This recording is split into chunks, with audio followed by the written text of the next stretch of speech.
Hello and welcome to my channel that is economic Pathshala by doctor Ananya. आज हम बात करने वाले हैं DSSB PGT economics 2024 question paper के पार्ट 11 के बारे में। तो जिसका पहला क्वेश्चन ये है कि विच of the following statement about the nature of energy economics is not correct. हम बताना है एनर्जी इकोनॉमिक्स जो है हमारी उससे रिलेटेड कौन सी स्टेटमेंट सही नहीं है। सबसे पहली स्टेटमेंट है that natural resources are the resources that exist on the planet dependent on human actions, यानी कि जो हमारे नेचुरल रिसोर्सेज हैं वो कहीं ना कहीं हमारे ह्यूमन एक्शंस के ऊपर डिपेंड है। तो ये तो बिल्कुल गलत है। आपको पता ही है नेचुरल रिसोर्सेज क्या होते हैं। ऐसे रिसोर्सेज जो कि नेचर में प्रेजेंट है जिसमें हमारा कोई रोल नहीं है, यानी ह्यूमंस का कोई रोल नहीं है, राइट। तो दैट्स वाई ये आपका क्या हो गया, गलत ऑप्शन हो गया। सेकेंड पढ़ते हैं, every man made product in an economy is compose of the natural resources to some degree. बिल्कुल सही है। फॉर एग्जाम्पल आप फर्नीचर बनाते हैं, उसमें कहीं ना कहीं वुड यूज़ है और वुड कैसा है, एक नेचुरल कॉम्पोनेंट है, राइट। तो ये बिल्कुल सही हो जाएगा। It focus on the supply demand and allocation of earth natural resources. जो एनर्जी इकोनॉमिक्स है ये इन्हीं चीज़ों के बारे में बात करती है कि कैसे नेचुरल रिसोर्सेज जो हैं वो प्रोड्यूस होते हैं, डिस्ट्रीब्यूट होते हैं और कंज्यूम होते हैं। तो इसलिए ये वाली स्टेटमेंट भी हमारी क्या हो जाएगी, करेक्ट हो जाएगी। नेक्स्ट है that the natural resources can be classified as potential, actual, reserve और stock resources based on their stages of development. तो ये स्टेटमेंट भी सही है, लेकिन हम समझ लेते हैं कि इनका मतलब क्या होता है। तो देखिए, एक्चुअल रिसोर्सेज क्या होते हैं, ऐसे रिसोर्सेज जो कि ऑलरेडी डिस्कवर्ड है और जिनको हम यूज़ कर रहे हैं, ठीक है। पोटेंशियल यानी कि जो एग्जिस्ट तो करते हैं लेकिन अभी तक हम उनको यूज़ नहीं कर पाए हैं, ठीक है, क्योंकि हम अभी तक हमने शायद उनको डिस्कवर ही नहीं किया है। रिजर्व्स क्या होते हैं, ऐसे एक्चुअल रिसोर्सेज जो कि प्रेजेंट है और जिनको हम यूज़ कर रहे हैं, ठीक है, अभी रिजर्व में है, पड़े हैं, लेकिन अभी हम उनको यूज़ कर सकते हैं, ठीक है। स्टॉक क्या हो गया, non resources but not usable due to lack of technology, यानी कि ऐसे रिसोर्सेज जो हमें पता है लेकिन हम उनको एक्सप्लोर नहीं कर पाए या हम उनको एक्सट्रैक्ट नहीं कर पाए हैं क्योंकि हमारे पास वो सूटेबल टेक्नोलॉजी नहीं है। तो इसका राइट आंसर क्या हो जाएगा, स्टेटमेंट 1। नेक्स्ट क्वेश्चन है हमारा, in which schedule of the Indian constitution are the union tax describe. तो अगर आपने पब्लिक इकोनॉमिक्स पढ़ा है तो उसमें जब हम डिफरेंट टैक्सेस पढ़ते हैं तो आपको पता होगा 7th शेड्यूल के पार्ट 1 में हमारे मेंशन्ड है। Okay, so next question is 103rd question जो है वो कहता है कि over and above the basic aim of procurement the obligation of procuring authorities can be grouped into 5 fundamental principles of public procurement which one of the following is not one of them. तो देखिए, procurement होता क्या है, पहले मैं वो बता देती हूँ आपको। प्रोक्यूरमेंट मीन्स कि ऐसा प्रोसेस जिससे कि गवर्नमेंट सेक्टर जो है या पब्लिक सेक्टर जो है वो गुड्स एंड सर्विसेज खरीदते हैं फ्रॉम द प्राइवेट कंपनीज, ठीक है। तो उसके लिए कुछ बेसिक प्रिंसिपल्स बने हुए हैं।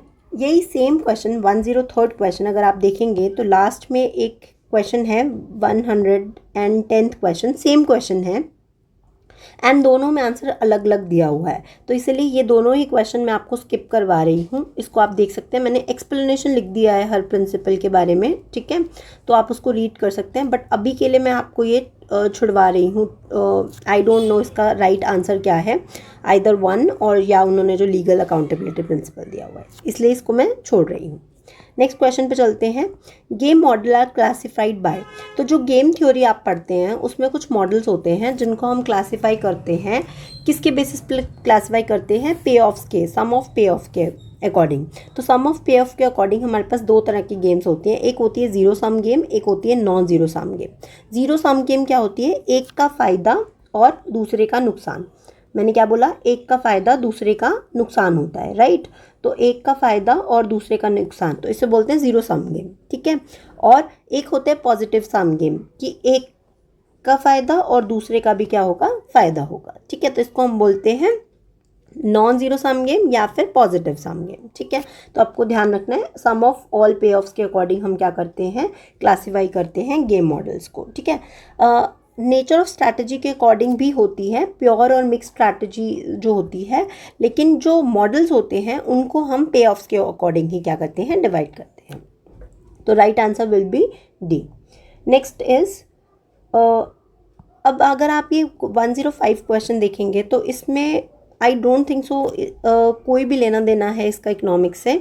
इसमें पूछा गया है इसमें से कौन सा ऐसा है जो कि संगम चीफडम्स में नहीं आता है, यानी कि संगम जो आपने अगर संगम लिटरेचर भी है एक, अगर आपने हिस्ट्री पढ़ी होगी तो उसमें 3 आते हैं, चोला, पांडवा एंड चेरा, ठीक है, और पल्लवाज नहीं आते हैं। पल्लवा जो है वो लेटर जो है बाद की सेंचुरीज में आए थे और they rule in the Tamil Nadu and south southern Andhra Pradesh, ठीक है। तो मैंने थोड़ा बहुत यहाँ पे मेंशन कर दिया, आप पढ़ सकते हैं। राइट आंसर इसका 4 है। इस क्वेश्चन को भी आई थिंक 2 बार रिपीट किया गया है आपके इस पेपर में, जिसका आई डोंट थिंक सो कोई भी रेलेवेंस इकोनॉमिक्स से है।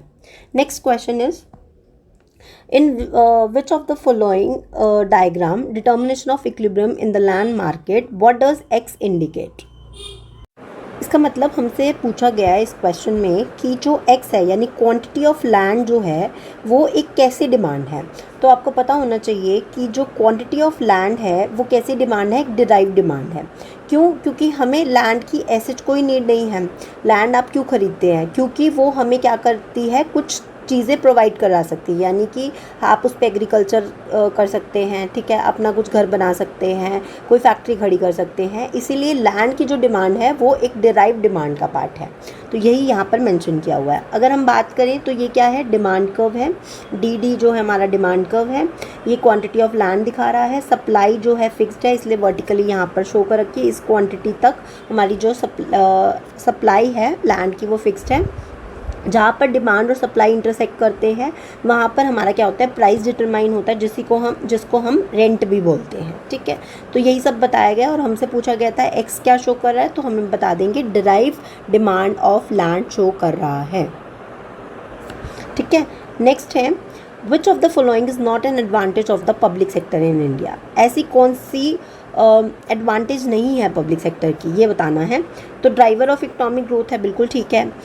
नेक्स्ट इज़ हाइपर रेगुलेशन, छोड़ देते हैं। जो देखिए नाम से ही वो एक नेगेटिव टर्म लग रहा है तो हम इसको एलिमिनेट कर सकते हैं। स्टिल हम आगे चलते हैं। Provides a lot of job opportunities, आपको पता है लोगों को गवर्नमेंट जॉब्स प्रोवाइड करता है, बिल्कुल सही है। Provides the required thrust to the economy, thrust क्या होता है, एक अपवर्ड पुश देना है ना, इकॉनमी को बढ़ावा देता है, तो बिल्कुल ठीक है। हाइपर रेगुलेशन जो है वो इसका राइट आंसर नहीं है। हाइपर रेगुलेशन क्या हुई, एक नेगेटिव टर्म हुई है ना, तो इसलिए राइट आंसर क्या हो जाएगा, ऑप्शन नंबर बी। नेक्स्ट है क्वेश्चन लीनियर प्रोग्रामिंग मेथड। ये एक इम्पॉर्टेंट चीज़ है समझने वाली। लीनियर प्रोग्रामिंग मेथड जो है वो कब यूज़ करते हैं, to determine the value of game when the size of the pay off matrix. पहले तो आपको पता होना चाहिए पे ऑफ मैट्रिक्स क्या होता है। पे ऑफ मैट्रिक्स क्या होता है, जो कि किसी भी प्लेयर को क्या क्या फ़ायदे या नुकसान होने वाले हैं उसको दिखाता है, राइट। आपने देखा होगा एक पे ऑफ मैट्रिक्स हम ऐसे बनाते हैं, मान लीजिए ए है, बी है, ठीक है, तो उसकी कुछ स्ट्रैटेजीज़ होंगी। बी की से B1 B2 है एंड ए की है A1 एंड A2, राइट। ये अगर इस तरीके से हमारे पास स्ट्रैटेजीज़ हैं तो हम कुछ क्या करते हैं, पे ऑफ्स लिखते हैं, ठीक है, से 10 1 2 5, ठीक है, 3 4। मैं जस्ट एक एग्जांपल के थ्रू बता रही हूँ। तो ये क्या हो गया, पे ऑफ हो गए कि अगर बी जो है ये वाली स्ट्रैटेजी चलेगा तो उसके लिए ये है, ए ये सब चलेगा तो इसके लिए ये पे ऑफ है, ठीक है। तो इस तरीके से अब कह रहे हैं लीनियर प्रोग्रामिंग आपको याद रखना है तब यूज़ होती है जब, यहाँ पे देखिए मेंशन भी कर रखा है, जब m इंटू एन गेम्स हो, जहाँ पर m की वैल्यू 2 से ज़्यादा हो और n की वैल्यू भी 2 से ज़्यादा हो, यानी कि रेक्टेंगुलर आपका जो है पे ऑफ बनेगा उसमें। और वो भी क्या होना चाहिए, 2 से बड़ा होना चाहिए, यानी 2 से बड़ा 3 इंटू 4 4 इंटू 5। रेक्टेंगुलर बोला ना मैंने, तो रेक्टेंगुलर में क्या हो जाएगा, 3 इंटू 3 नहीं हो सकता, वो स्क्वायर मैट्रिक्स हो जाएगा। तो 3 इंटू 4 4 इंटू 5 इस तरीके के जो होंगे उसमें हम क्या लगाते हैं, लीनियर प्रोग्रामिंग मेथड लगाते हैं गेम थ्योरी के पार्ट में, ठीक है। आई होप सबको क्लियर हो गया होगा। ये आप क्वेश्चन ध्यान रख सकते हैं क्योंकि ये कुछ नया था, तो आपको याद रखना है that is m is greater than and n is greater than 2 और रेक्टेंगुलर मैट्रिक्स के टाइम पर यूज़ कर सकते हैं। Next question, which of the following are the 3 frameworks of the contract theory, ठीक है। तो पहले कॉन्ट्रैक्ट थ्योरीज क्या होती हैं, ऐसे कॉन्ट्रैक्ट्स जो बनाए जाते हैं under the condition of uncertainty, या फिर जब इंफॉर्मेशन क्या होती है, एसिमेट्रिक। एसिमेट्रिक मतलब दोनों के पास इक्वल इंफॉर्मेशन नहीं है। तो आपने पढ़ा होगा moral hazard, adverse selection and signalling. ये तीनों आपने टर्म्स पढ़ रखी होंगी, अगर आपने पब्लिक इकोनॉमिक्स या माइक्रो पढ़ा है तो उसमें हम ये पढ़ते हैं। अभी टर्म्स होती क्या है, पहले हम उसके बारे में बात कर लेते हैं। मॉरल हैज़ार्ड, मॉरल हैज़ार्ड का क्या मतलब है? मॉरल हैज़ार्ड हमेशा जब भी हम कॉन्ट्रैक्ट साइन कर लेते हैं उसके बाद होता है, और जो एडवर्स सिलेक्शन होता है वो बिफोर द कॉन्ट्रैक्ट होता है। सबसे इंपॉर्टेंट पॉइंट तो यही है। इसका एग्जाम्पल क्या हो गया मॉरल हैज़ार्ड का? फॉर एग्जाम्पल आपने कोई इंश्योरेंस ले लिया है, मान लीजिए आपने अपनी कार का इंश्योरेंस लिया है, और कार का इंश्योरेंस लेने के बाद आप कह रहे हो कि मुझे क्या ही फ़र्क पड़ता है, मैं कैसे मर्जी चलाऊँ, मुझे उसके डैमेज का जो है वो पैसा मिल जाएगा, ठीक है, क्योंकि मैंने इंश्योरेंस ले रखा है। तो this is called moral hazard, यानी कि you are not acting morally, यानी कि जैसे आपको बिहेव करना चाहिए आप वैसे बिहेव नहीं कर रहे हैं, ठीक है।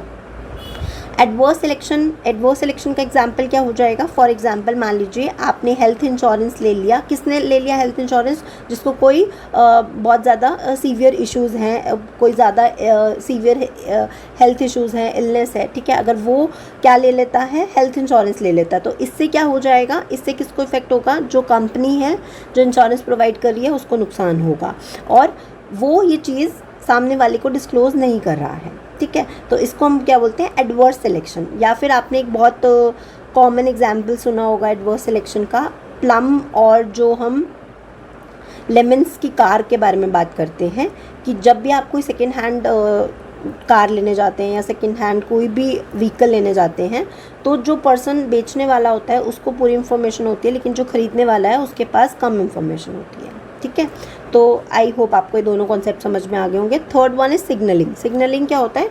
इसी इशू को रिजॉल्व करने के लिए हम सिग्नलिंग करते हैं।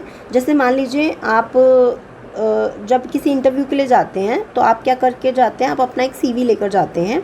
CV में आपने अपनी क्वालिफ़िकेशंस लिखी होती हैं, प्लस जब आप इंटरव्यू देते हैं तब आप क्या करते हैं? आप बताते हैं कि कैसे आप बाकी लोगों से क्या हैं, डिफ़र हैं, राइट। तो ये क्या है? आप एक तरीके से सिग्नल दे रहे हैं सामने वाले को कि वो आपको चूज़ क्यों करें, ठीक है। आपने अपना बेस्ट बता रहे हैं कि मेरे अंदर ये बेस्ट क्वालिटीज़ है, इसीलिए मैं बाकियों से क्या हूँ, डिफरेंट, ठीक है। तो ये क्या हो गया? एक सिग्नलिंग का पार्ट हो गया, जिससे इंफॉर्मेशन एसिमेट्री में हेल्प होती है, मतलब उसको कमी करने में हेल्प होती है। तो डिस्ट्रीब्यूशन रिस्क नाम की कोई चीज़ नहीं है, इसलिए इसका राइट आंसर हो जाएगा 1, 2 एंड 4, ठीक है। नेक्स्ट क्वेश्चन आपका सेम वही रिपीटेड क्वेश्चन है जो मैंने आपको बताया है, जिसको मैं अभी नहीं करवा रही हूँ। तो this is all about today's question. I hope आपको सारे समझ में आ गए होंगे। अगर कोई भी चीज़ आपको नहीं समझ में आती है, do write in the comment box, ठीक है। Till then thank you.